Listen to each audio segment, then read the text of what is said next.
Hello student, welcome to my simple tutorial. Today we are going to see the concept of string and its member functions or the library functions. So what is string? We have said the string may be a collection of alphabets, numbers, special symbols including spaces also. And always the strings are enclosed or string data is written inside the double quotation. If you want to store string, you have to declare one dimension array of character. For one string we require one dimension array of one character. For example, to store a student name, we have written character student name 30. So I have declared a student name array of character which can store maximum 30 characters. Similarly, character email id in the square bracket 50. That means email id can be stored and maximum 50 characters can be stored inside the email id. Now we will see the different type of library functions which are provided by string, which are called as string functions. All the string functions are basically present in the string.h, so we generally include string.h along with stdio.h. Then in the beginning I have declared three string variables, str1, str2, str3. All three are of same type. Then I declared a variable integer n. Initially I have gone for inputting the string 1 value with the help of getS function. So getS is a function that is used to accept the string from the user. GetS function can accept string values with spaces, commas. And similarly I have displayed the string 1 with the help of putS function. So getS is an input function for string and putS is the output function for the string. Then once I enter the value of str1, I will use a function called as strlen. So n equal to strlen of str1. strlen is nothing but string length. It calculates the length of string, that is it will check and count how many characters are present in str1, and that will be stored in variable n. So strlen will return me an integer determining the number of characters present in str1, and then I am printing that str1 with the message strlen of str1 equal to that many characters. Then we have seen a function called as getS. Similarly, we can accept the string values with the help of scanf also. We can write scanf percentages str2. So here I have accepted another string variable value for str2. So there is a str1 variable string 1. Then I am accepting str2, that is string 2. Okay. So string 2 is accepted with the help of scanf. So we can use getS function also, and we can use scanf function also to input the string. Scanf cannot use, or it cannot be used to accept the string with spaces. It will not accept the space. As soon as space is there, it will terminate the input and it will complete the input operation. This is not the case with the getS. Now after accepting the second string, we are using a function called as strcpy. So strcpy stands for string copy. So here what I have done, I have copied, I am using a statement strcpy str3 str1. So strcpy will copy the content of str1 into str3. Okay, so now the content of str1 and str3 becomes same, and after that I have printed the str3. So whatever will be the content or string of str1, that will be the string 3, and the content will be printed same. Then I have used the next library function for string, that is strcat. It stands for string concatenation. So I have used strcat str1 str2.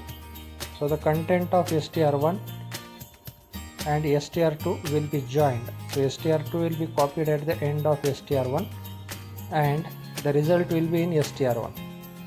Okay, str1 and str2 both string will be combined, that is str2 content will be written at the end of str1 content and final output will be in str1. So we are changing str1 So as soon as we perform strcat, the content of str1 will be changed, and that will be str1 and str2.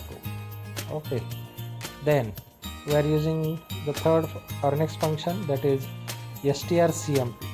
strcmp function is used to compare the string. So here I have written strcmp str1 comma str3. So here I want to check whether the content of str1 and str3 they are same or not.